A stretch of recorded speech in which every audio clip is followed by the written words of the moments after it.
আসসালামু আলাইকুম। শাই হোপের অসাধারণ সেঞ্চুরি এবং জেডান সিলসের আগুনে বোলিং এ পাকিস্তানকে ২০২ রানের বিশাল ব্যবধানে হারিয়ে সিরিজ জিতল এখানে ওয়েস্ট ইন্ডিজ। ওয়েস্ট ইন্ডিজ কিন্তু এ নিয়ে পাকিস্তানের বিপক্ষে প্রায় ৩৪ বছর পর ওডিআই সিরিজ জিতল।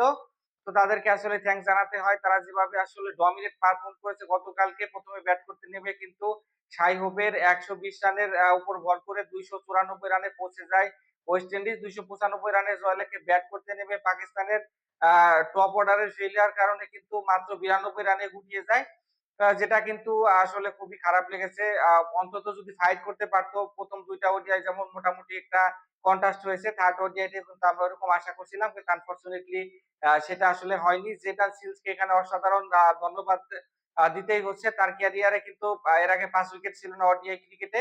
তিনি কিন্তু গতকালকে ৭ ওভার ২ বলে ১৮ রানে ৬ উইকেট নিয়েছেন। অসাধারণ স্পেল করেছেন। টপ 4 কিন্তু তিনি ধসিয়ে দিয়েছেন। মাত্র ২৩ রানের মধ্যে ৪ জন ব্যাটসম্যান এখানে আ ফিরিয়ে দিয়েছেন জেডান সিলস, যার মধ্যে কিন্তু ৩ জনে ০ রানে আউট হয়েছেন। ২৯৫ রানের লক্ষ্যে ব্যাট করতে নেমে যখন টপ 4 এর ৩ জনই ০ রানে আউট হয়ে যায়, সেই ম্যাচ থেকে আসলে কিছু আ আশা করাটাই দুষ্কর। সেটা কিন্তু শেষ পর্যন্ত আমরা দেখলাম। এখানে আব্দুল্লাহ শফিক, সায়েম আয়ুব দুজনে কিন্তু ০ রানে ফিরে গেছেন এবং হচ্ছে মোহাম্মদ রিজওয়ানও ০ রানে ফিরে গেছেন। রিজওয়ানের যে বলে জেডান সিলস আসলে আউট করেছেন, ইন সুইং একটা বলে কিন্তু বোল্ড আউট করেছেন। এই থেকেই বলা যায় যে কতটা দাপুটে বোলিং করেছেন এই জেডান সিলস। ৯ রান করে এখানে কিন্তু বাবর আজমও এই সিরিজে খুব একটা ভালো করতে পারেনি। আগা সালমান ৩০ রান করে চেষ্টা করেছিলেন এবং শেষের দিকে মোহাম্মদ নওয়াজ ২৩ রান করেছিলেন। ৯২ রানে ৮ উইকেটের পর কিন্তু লাস্টের ৩ টা উইকেট কিন্তু এখানে আ পা চলে যায় ওই একই রানে। এজন্য কিন্তু ১০০ রানও করতে পারেনি পাকিস্তান। আ আরো একটু ভালো খেলা তাদের কাছ থেকে কিন্তু আমরা এক্সপেক্ট করছিলাম। বল হাতে কিন্তু গোনাকেশ মতিও ২ টা উইকেট নিয়েছেন ওয়েস্ট ইন্ডিজের হয়ে এবং ওয়েস্ট ইন্ডিজের ব্যাট হাতে কিন্তু শুরুটাও একদমই ভালো হয়নি। ব্র্যান্ডন কিং কিন্তু এই আ আ সিরিজ একদমই ফেইলিউর। ৫ রান করে কিন্তু এখানে নাসিম শাহর বলে ফিরে যান। পরবর্তীতে ইভেন লুইস ৩ টা 6 মেরে ভালো কিছুর আভাস দিলে তিনিও কিন্তু এখানে ৩০ এর উপরে স্কোর করে ফিরে যান। কেসি কার্টিও কিন্তু ফিরে যান। এই ২ জনকে কিন্তু আবরার আহমেদ ফিরিয়ে দেন।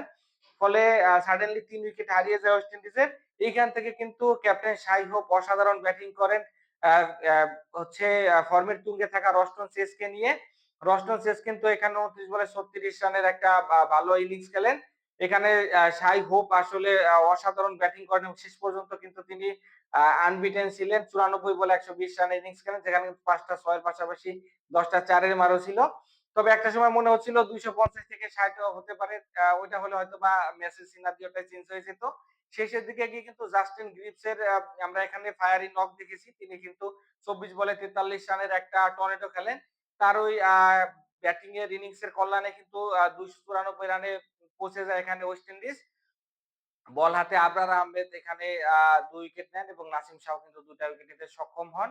কিন্তু পাকিস্তানের ব্যাটসম্যানরা কিন্তু মোটা দাগে এই সিরিজে ফেইল ছিল, যে কারণে কিন্তু আরো একটা সিরিজ পাকিস্তানকে হারতে হলো এবং ওয়েস্ট ইন্ডিজের কিন্তু এই দুর্দিনেও এই সিরিজটা কিন্তু তাদেরকে আগামী দিনের ক্রিকেটের আমার কাছে মনে হয় যে ভালো খেলার একটা মোটিভেশন দিবে। সকলে ভালো থাকবেন। দেখা হবে নেক্সট কোনো ক্রিকেটের এনালাইসিসে এবং আমার এনালাইসিস যদি আপনাদের বিন্দুমাত্র ভালো লেগে থাকে তাহলে লোকাল এক্সপার্টকে এখনই আপনারা সাবস্ক্রাইব করে আমার পাশেই থাকুন। তাহলে কিন্তু নতুন ভিডিও আপনারা এই চ্যানেলে পেয়ে যাবেন। আল্লাহ হাফেজ।